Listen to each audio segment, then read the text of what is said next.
मैं हुकूमत को फिर कहता हूँ, वार्निंग देता हूँ, खुदा न खास्ता एक भी लाठी चली पूरा पाकिस्तान बंद होगा इंशाअल्लाह। पूरे पाकिस्तान में मस्जिदों में ऐलान कर देंगे कि अगर पहिया चल गया किसी की खैर नहीं है। 1993 में पाकिस्तान दुनिया का चौथा बड़ा मुल्क था ज़राअत के अंदर। आज भी किले वही हैं, मुरब्बे भी वही हैं, चक भी वही हैं, मगर हमारा हालात देख लें।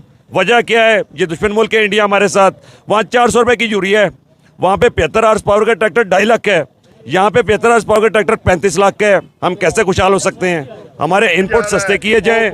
उनकी अय्याशियों के लिए पैसे हैं, हमारे ऊपर लगाने के लिए नहीं है। हम वो लोग हैं जो पाकिस्तान की रीढ़, यही लोग कहते हैं हमें कि ये आप बैकबोन हैं। जब ब्लैक बोन ही नहीं रहेगी तो क्या पाकिस्तान क्या रहेगा? जब भारत में किसान आंदोलन नाम की कोई चीज़ चल रही थी, तब पाकिस्तानी और जितने भी भारत विरोधी अलग अलग शक्तियां हैं, देश हैं, सब में खूब मौज काटी गई। खूब जो है वो हंसी ठिठोली हुई, खूब मजाक बनाया गया, खूब जो है वो प्रोपेगेंडा चलाया गया, खूब जो है इस मुद्दे को ज़्यादा ज़्यादा हवा देने की कोशिश की गई, पूरी दुनिया में दिखाने की कोशिश करी गई।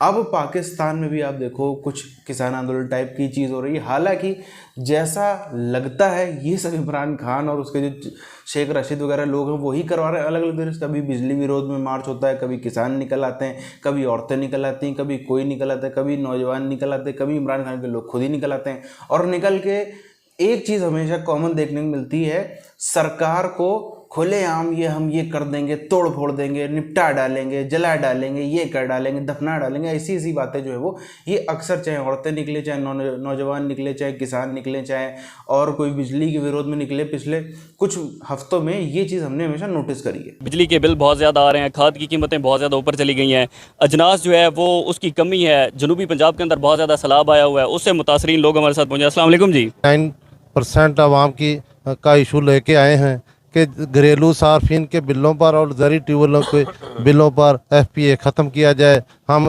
ये देने के काबिल नहीं हैं, हम गरीब लोग हैं, इतने भारी बिल नहीं दे सकते। दूसरा हमारा खादों का इशू है, अगर खाद हमें सस्ती ना मिली तो आने वाले दिनों में आपको 500-700 रुपये किलो चावल मिलेगा तुम पूरे पाकिस्तान को, और गंदम मिलेगी नहीं। जब काश्त नहीं होगी, हम DAP नहीं डालेंगे सस्ती, तो वो उसकी पैदावार में कमी आएगी। तो सियासी लोग हैं, हमारे टैक्स के करप्शन करके हमारे टैक्स के ये बड़े बड़े जलसे करते हैं करोड़ों के। हम तो दाने बेच के, जानवर बेच के आए हैं, ये किराया दे के। आज हम गाड़ी वालों को छुट्टी देंगे, बाकी लोग इधर ही रहेंगे जब तक ये मुतालबे हमारे पूरे नहीं हो जाते। कोई भी नहीं जा रहा, जाना ही नहीं कोई चाहता, क्या करें? वो कहते हैं हम ये गाड़ियाँ भिजवा दें, हम इधर ही हैं। 5,525 अरब अगर उसका बजट बनता है सूबे का, तो सिर्फ 25 अरब ज़राअत के लिए। अब 5,000 में से 25 रुपये आप लगाएंगे बजट का, तो किसान कैसे खुशहाल होगा? मुल्क की मईशत आपकी कैसे खुशहाल होगी? हम आए हैं हुकूमत वक्त के पास, हमारे साथी भी आ रहे हैं, अभी हमारी कमेटी और सदरान सारे पंजाब से आए हैं। अब हमारे काफ़िले पीछे से स्टार्ट है इंशाल्लाह। हमने नहीं जाना जब तक हमारे मुतालबे माने नहीं जाते। मगर इन जाहिलों को आज तक यही नहीं पता, जो पता नहीं अंदर क्या कर रहे हैं, क्या तनख्वाहें ले रहे हैं, कि किसान खुशहाल होगा तो मुल्क खुशहाल होगा ना। 1993 में पाकिस्तान दुनिया का चौथा बड़ा मुल्क था ज़राअत के अंदर। आज भी किले वही हैं, मुरब्बे भी वही हैं, चक भी वही हैं, मगर हमारा हालात देख लें। वजह क्या है? ये दुश्मन मुल्क है इंडिया हमारे साथ। वहाँ 400 रुपये की यूरिया है, वहाँ पे 75 हॉर्स पावर का ट्रैक्टर 2.5 लाख का है, यहाँ पे 75 हॉर्स पावर का ट्रैक्टर 35 लाख का है। हम कैसे खुशहाल हो सकते हैं? हमारे इनपुट सस्ते किए जाएँ। मैं हुकूमत को फिर कहता हूँ, वार्निंग देता हूँ, खुदा न खास्ता एक भी लाठी चली पूरा पाकिस्तान बंद होगा इंशाअल्लाह। पूरे पाकिस्तान में मस्जिदों में ऐलान कर देंगे कि अगर पहिया चल गया किसी की खैर नहीं है इंशाअल्लाह। मैं हुकूमत से बार बार कहूँगा कि अपने भाइयों का मुजाहरा करें, हमारे कायदीन से अपने मुज़ाकरात जारी रखें, हमें मुश्किल न करना। अगर एक लाठी लगी तो इसका रिजल्ट बहुत बुरा होगा। पहले भी पीपल पार्टी को शिकस्त दी थी, अब भी देंगे। प्रोग्राम में जानेंगे फ्यूल प्राइस एडजस्टमेंट से आवाम की जान छूटेगी या नहीं। सियासत की बजाय साजिशों से हुकूमत करने के इरादे और आवाम की मुश्किलों को भूलकर वज़ीर आज़म इत्तेहादियों समेत क्यों हैं गैर मुल्की दौरे पर। सियासत नहीं रियासत बचाने आए हैं, यह दावा नून लीग समेत हुकूमत में शामिल सारी इत्तेहादी जमातों का था। लेकिन आज वक्त और हालात ने यह साबित कर दिया है कि ये लोग रियासत नहीं सियासत बचाने आए। रियासत के लिए, आवाम के लिए बीमार मईशत अहम मसला था और इन तजर्बाकारों के इख्तिदार में आने के बाद अब मईशत मजीद संगीन मसला बन गया है, क्योंकि ये लोग रियासत नहीं सियासत बचाने आए थे। रियासत बचानी होती तो पहले मईशत को बचाते, अवाम को इतिबाद में लेते, इनकी मुश्किलों का मदावा करते, महंगाई के खात्मे के लिए दिन रात एक करते। नूर आरफीन, आप जिस तरह कहते हैं कि इलेक्शंस जो हैं वो अपने वक्त पर होंगे या जो मौजूदा हुकूमत है वही अनाउंस करेगी, इमरान खान साहब के एहतजाज से कोई फ़र्क नहीं पड़ता, तो क्या तब तक हम यही अदम इस्तेहकाम देखेंगे? अगरचे शहबाज शरीफ साहब गए हैं कतर, कहा जा रहा है कि $3 अरब की सरमाकारी आ जाएगी, कुछ एयरपोर्ट्स इस्लामाबाद, कराची एयरपोर्ट, इसके अलावा दीगर चीज़ों में सरमाकारी होगी, लेकिन मुल्की हालात तो इसी तरह लगता रहेंगे और सैलाब की सूरत हाल भी आपके सामने है और हुकूमत कह रही है कि जी इमदाद की जाए, लोग मदद करें, हुकूमत के पास तो नहीं है कुछ। अच्छा, ओवरसीज़ पाकिस्तानीज़ को वोट का हक़ देने का मतलब है अपने पैरों पे कुल्हाड़ी मार लेना।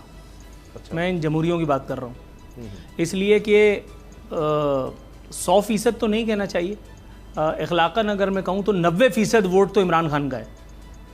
तो ये पागल हैं जो अपने पैर पे कुल्हाड़ी मारेंगे। हाँ, सिद्दीक जान की इस बात में इंतहाई वज़न है कि $1 अरब के लिए आप जो है वो मिन्नतें तरले कर रहे हैं और $30 अरब वालों को आप लिफ्ट नहीं करा रहे। ये बात नहायत लॉजिकल है, इसकी मिदा सराई न करना और सिद्दीक जान को सलूट ना करना ये ज़्यादती है और मैं ज़्यादती नहीं करूँगा। वो बेचारा भी 8 बजे आकर के नवाज शरीफ के दौर में ऐसे ही बुरी बुरी बातें करता था कि जैसे पहली दफ़ा ये सब कुछ हो रहा है। अभी बात हुई कि ये पहली मरतबा हुआ है कि जी भिखारी कौम फ़ौज ज़फ़र मौज लेकर के, नहीं भाई, मैंने 1992 में मैट्रिक किया था और उससे पहले से मैं यही सब कुछ देख रहा हूँ। आप कहाँ थे उस वक्त? इमरान खान के दौर में भी हम कोई मतलब टीपू सुल्तान के मामे नहीं थे। उस दौर में भी यही सब कुछ हो रहा था। उस दौर में भी अल्लाह का शुक्र है, अल्लाह के नाम पे दे बाबा हो रहा था। आज इस वक्त वो स्टेज पे चढ़े हैं तो अभी उन्होंने फरमाया है अब लिफाफा सहाफ़ी महंगाई पर क्यों नहीं बोलते, I am the only one, अगर उसके खिलाफ कोई चीज साबित हो। लेकिन मेरा ख्याल है ग्राउंड रियलिटी के ऊपर भी हमें बात करनी चाहिए। पिछली हुकूमत के दौर में भी ये मुल्क गुलगुलजार नहीं था, उस वक्त भी ये लोग इसी तरह से महंगाई की चक्की में पिस रहे थे। उस वक्त जब खान साहब से फरमाया गया था, दस्तबरता गुजारिश की गई थी कि खान साहब ये बिजली की कीमतों का सिलसिला रोका जाए, तो उस वक्त खान साहब ने मजीद किसी किस्म की रिलीफ की फराहमी से इनकार कर दिया था। भाई हम मुकम्मल तौर पर IMF के नरगे में हैं, मगर मैं ये नहीं कह रहा कि ये रिलीफ शहबाज शरीफ ने नहीं देना, ये इन्हीं लोगों का काम है, ये इन्हीं अंधे बहरे बेहिस हुक्मरानों का काम है।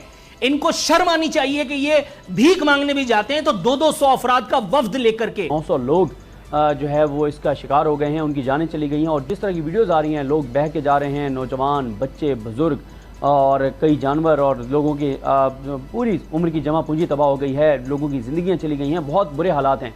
और शहबाज शरीफ साहब जो हैं वो दौरा फरमा रहे हैं, बाहर घूम रहे हैं, यहाँ से 40-44 लोगों का वफद जो है वो लेकर गए हैं और जितना वो घूम फिर सकते हैं आवाम के टैक्स के पैसों से वो घूम फिर लें। और उस राज्य में पाकिस्तान के जहाँ इमरान खान की सत्ता नहीं है वहाँ पर विरोध प्रदर्शन बड़े स्तर पर चल रहे हैं।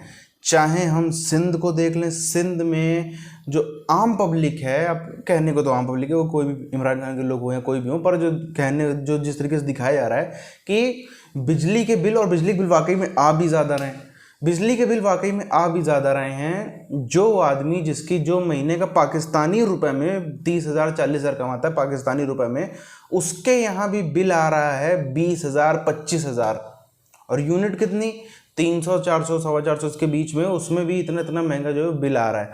अब आप इससे अंदाज़ा लगा लो, बलूचिस्तान में तो खैर सबको पता ही है किस तरीके के विरोध प्रदर्शन वो तो चलते रहते हैं, 365 दिन चलते रहते हैं और इस कदर चलते हैं कि पाकिस्तानी फ़ौज के लेफ्टिनेंट जनरल गायब कर दिए जाते हैं। पाकिस्तानी फ़ौज के जो है वो कोर कमांडर सीधे सीधे हेलीकॉप्टर में भी हेलीकॉप्टर मार गिरा दिया जाता है। पीओके में आप देख लो, पीओके में वैसे तो इमरान खान की ही पार्टी की सरकार है, सत्ता है, पर अभी ये जो सरकार सेंटर केंद्रीय सरकार है पाकिस्तान की, वो नया कानून लाना चाहती है जिससे जो कंट्रोल है सेंटर का वो ज़्यादा बढ़ेगा। तो उसके बाद से आप देखो वहाँ भी पिछले जब से ये चालू हुआ पूरा कानून का मुद्दा, तभी से और भी कई सारे मुद्दे हैं, पर हम देख रहे हैं जब से 1.5 महीने से तब से पीओके में जो विरोध प्रदर्शन है बड़ा ही तेज़ी से साथ चल रहा है। के पीके में जहाँ इमरान खान की सरकार है वहाँ कोई विरोध प्रदर्शन नहीं है। वहीं हम इधर देखें पंजाब में, पाकिस्तान के पंजाब में, वहाँ भी कोई विरोध प्रदर्शन नहीं है। हालांकि जितने किसान भी हम इस वीडियो में देखे ये सब भी पंजाब के किसान थे, पर इस्लामाबाद में धरना दे रहे हो, जो कि टेक्निकली ठीक भी है। जो केंद्र में सरकार है, सबसे पहला तो उसकी जिम्मेदारी बनती है, उसके ही खिलाफ में धरना विरोध प्रदर्शन होने भी चाहिए। पर इस चीज़ को भी नहीं नकारा जा सकता है। अभी तक हम देखें, किसी भी पाकिस्तान के नेता में, अब 70 साल की तारीख उठा लो, किसी के पास भी इतनी पावर नहीं थी। ये सिर्फ हम पाकिस्तानी फ़ौज को देखते थे। पाकिस्तानी फ़ौज के ऐसे अलग अलग जो थे वो अंडरकवर विंग्स हुआ करते थे, जैसे कि तहरीक लब्बैक हो गया या बाकी सब हो गए। जब भी सरकार को जो इन्होंने नेता बैठा रखे हैं, जो नेता है पाकिस्तान में कोई भी पार्टी, उसको थोड़ा सा टाइट करना होता था, टीएलपी वालों को पाकिस्तानी फ़ौज भेजती थी। वो जाते थे, तोड़फोड़ मचाते थे, मारकाट मचाते थे, पब्लिक की ज़िंदगी जो है तहस नहस होती थी, इकॉनमी रुक जाती थी, सब रोड बंद हो जाते थे। फिर पाकिस्तानी फ़ौज एकदम से उतरती थी, और जैसे ही पाकिस्तानी फ़ौज सड़क पर उतरती थी, सब लोग शांतिपूर्वक अपने वापस घरों में लौट जाते थे। ये तरीका था कि दिखाने का पब्लिक को कि हाँ देखो, आज भी हमारी क्रेडिबिलिटी ज़्यादा है। अब वही चीज़ उल्टी हो रही है, वही चीज़ उल्टी हो रही है। अब इमरान खान के पास में ऐसे कई सारे अंडरकवर फौजें हो गई हैं, अंडरकवर ग्रुप्स हो गए हैं, जो सरकार के ऊपर भी और पाकिस्तानी फ़ौज के ऊपर भी दबाव बनाते हैं। और फिर इमरान खान आ जाता है और इमरान खान हीरो बन जाता है, नेता बन जाता है, और फौज को जीरो बना के फौज को पब्लिक गालियाँ देने लगती हैं। अब देखो किस तरीके से कर्मों का खेल बदलता है।